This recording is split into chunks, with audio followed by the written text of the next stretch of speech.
Welcome back to Physics Forum. Today we are going to start a new video series called Eurodope series.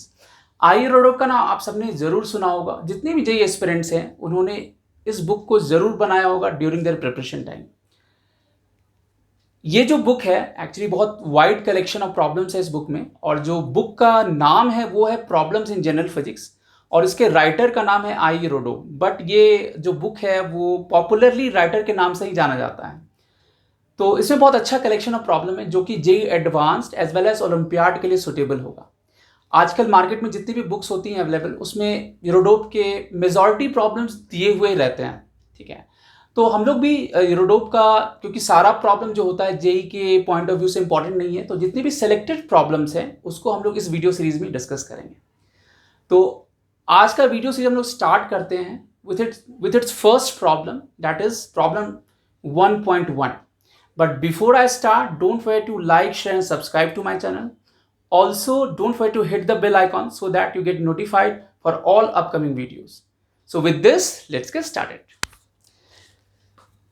तो हमारा ये है, मेरा है प्रॉब्लम 1.1.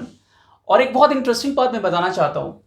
पता नहीं ये चीज़ मेरे साथ हुआ था, आपके साथ हुआ था या नहीं हुआ था, आप अपनी एक्सपीरियंस को शेयर कर सकते हैं कमेंट बॉक्स में. इसका जो पहला प्रॉब्लम है वही नहीं बनता है. तो क्या होता है, पहला ही प्रॉब्लम अगर आपसे नहीं बन रहा हो तो थोड़ा डिमोटिवेशन आ जाता है. बट एक्चुअली आगे के जो प्रॉब्लम्स है वो आराम से बनते हैं, अगर आपने पढ़ रखा है तो बनते हैं. बट पहला जो प्रॉब्लम, उसी में दिक्कत होती है. ठीक है, तो ये एक्चुअली पर्सनली मेरे साथ हुआ था. आप अपना एक्सपीरियंस शेयर कीजिएगा कमेंट बॉक्स में. ठीक है, तो हम लोग स्टार्ट करते हैं फर्स्ट प्रॉब्लम. तो पहले स्टेटमेंट देख लेते हैं इसका. A motorboat going downstream overcame a raft at a point A. Tau is equal to 60 minutes later. It turned back and after some time passed the raft at a distance L is equal to 6 km from the point A. Find the flow velocity assuming the duty of the engine to be constant. तो यहां पर दो चीज है. पहला, raft क्या होता है? राफ्ट जो है ये एक प्लेटफॉर्म है ना, एक फ्लोटिंग प्लेटफॉर्म है एक्चुअली. तो हम ऐसा कह सकते हैं फ्लोटिंग प्लेटफॉर्म है, और ये जो रिवर का वेलोसिटी है उसी से मूव करता है. मतलब राफ्ट का जो भी वेलोसिटी होगा वो रिवर का वेलोसिटी होगा. ठीक है, क्लियर है. दूसरा पॉइंट यहां पे क्या है कि find the flow velocity assuming the duty of the engine to be constant. तो यहां पर जो मोटर बोट का वेलोसिटी होगा विद रिस्पेक्ट टू रिवर वो भी कांस्टेंट होगा. अगर इंजन का ये ड्यूटी कांस्टेंट है तो ये जो सेंटेंस है उसका मतलब ये हुआ कि velocity of motor boat with respect to river जो होगा वो एक कांस्टेंट वैल्यू होगा इन मैग्नीट्यूड. ठीक है, तो अब हम लोग बात करें तो इस जगह पहले हम लोग डिफाइन कर लेते हैं सारे टर्म्स को. तो u को लेट से कहते हैं, u मेरा ये हो गया वेलोसिटी ऑफ रिवर, है ना. So velocity of river obviously with respect to ground हो गया, और यहाँ पे v हुआ मेरा velocity of motor boat, velocity of motor boat with respect to river. ठीक है, तो ये रिलेटिव वेलोसिटी है. ठीक है, तो ये सारा टर्म क्लियर है. और जो राफ्ट का वेलोसिटी होगा ऑब्वियसली वो रिवर के वेलोसिटी के इक्वल होगा. तो वेलोसिटी ऑफ, अगर हम राफ्ट बोलें तो वो रिवर के वेलोसिटी के इक्वल होगा, मतलब u के इक्वल होगा. ठीक है, सो VR स्टैंड्स फॉर राफ्ट. अब आते हैं प्रॉब्लम पे हम लोग, है ना. तो अब सिचुएशन क्या है, जैसे एक मोटर बोट है ना, वाटर में चल रहा है, वो आगे मूव कर रहा है, और रास्ते में उसे एक राफ्ट मिलता है पॉइंट A पे, राइट. अब ये मोटर बोट क्या है, ये आगे मूव करता है. आगे मूव करने के बाद लेट्स से अगर t इक्वल टू 0, जब ये इस पॉइंट को A पे को क्रॉस करता है, जहां पर राफ्ट था मेरा, जहां पे राफ्ट था, इसको जब ये क्रॉस करता है तो उस इंस्टेंट को let's say t equal to 0 कहते हैं, राइट. और उसके बाद क्या होता है, ये t is equal to tau time पे, है ना, यहां से ये टर्न बैक होता है और ये वापस राफ्ट को मिलता है. तो अब राफ्ट, क्योंकि ये भी रिवर के फ्लो के डायरेक्शन में मूव कर रहा होगा, बट ये जो मूव कर रहा होगा रिवर के वेलोसिटी से मूव कर रहा होगा, राइट. तो इसका जो वेलोसिटी होगा एक्चुअली, ये जो मूव कर रहा होगा ये u से मूव कर रहा होगा, राइट. जबकि अगर हम यहां पर आए मतलब अगर हम मोटर बोट को देखें, राइट, तो ये डाउन स्ट्रीम है, मतलब इधर मेरा रिवर का वेलोसिटी भी इधर है, राइट, और मोटर बोट भी इधर मूव कर रहा है। तो अगर हम इसको स्प्लिट करें, लेट्स से इस पॉइंट को बी बोलें, है ना, इस पॉइंट को लेट्स से सी बोलें, इस पॉइंट को डी बोलें। अच्छा, ये जो डिस्टेंस है, ये एक्चुअली डिस्टेंस नेग्लिजिबल है, ये पॉइंट बहुत क्लोज है इसके, मतलब हम ये ऑलमोस्ट इसके पाथ को स्ट्रेट लाइन की तरह ट्रीट कर सकते हैं। मतलब ये इस पाथ के लॉन्ग जा रहा है और इसी पाथ के लॉन्ग वापस आ रहा है, बट कॉन्सेप्चुअल क्लैरिटी के लिए मैंने इसके अलग अलग दिखाया। या हम ऐसा भी कह सकते हैं ये जो डिफरेंस है बहुत कम है, तो ये वाला जो पार्ट है इसको हम नेग्लेक्ट कर सकते हैं, ठीक है। ये दोनों जो लाइन ऑफ पाथ होगा, ये जो दोनों है ये बहुत क्लोज है, राइट।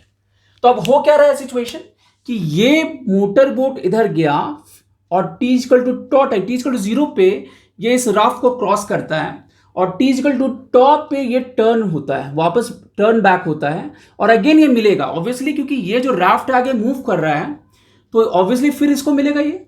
लेकिन एक डिफरेंस क्या हो जाएगा, जब वो B से C मूव करेगा तो मोटर बोट जो इसको B से C वाले पाथ को ट्रैवल करेगा वो V प्लस यू से ट्रैवल करेगा, डाउन स्ट्रीम है, तो यहां पर दोनों का जो वेलोसिटी होगा वो एडअप हो जाएगा। और जब ये रिटर्न आएगा तो यहां पर ऑब्वियसली V मेरा ग्रेटर देन U होगा, तभी वो रिटर्न आ सकता है, राइट। तो यहां पर जो होगा ये अब द स्ट्रीम आ रहा है, तो ये जो वेलोसिटी होगा V माइनस यू होगा। ये हमें ध्यान रखना है, इसको हम लोग यूज करेंगे अभी प्रॉब्लम सॉल्विंग में, ठीक है। अब हम लोग मूव करते हैं प्रॉब्लम सॉल्विंग की तरफ। तो एक बात तो क्लियर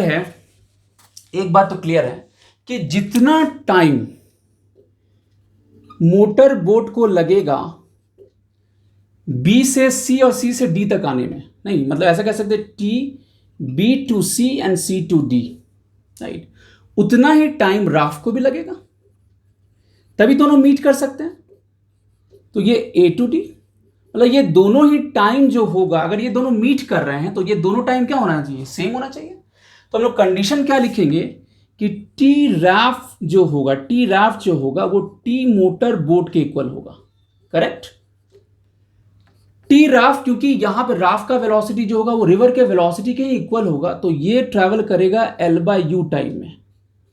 अब मोटर बोट पे आते हैं, तो B से C का जो डिस्टेंस ट्रैवल कर रहा है ये मोटर बोट टॉ टाइम में कर रहा है, तो ये टॉ हो गया। अब कितना टाइम बचा, अब बचा ये जो CD वाला सेक्शन है, नहीं। अब जरा सोचिए कि ये जो BC जो होगा, ये BC मेरा कितना होगा, ये V प्लस यू से ट्रैवल किया है और टाइम कितना लगा, V प्लस यू इंटू टॉ हो जाएगा।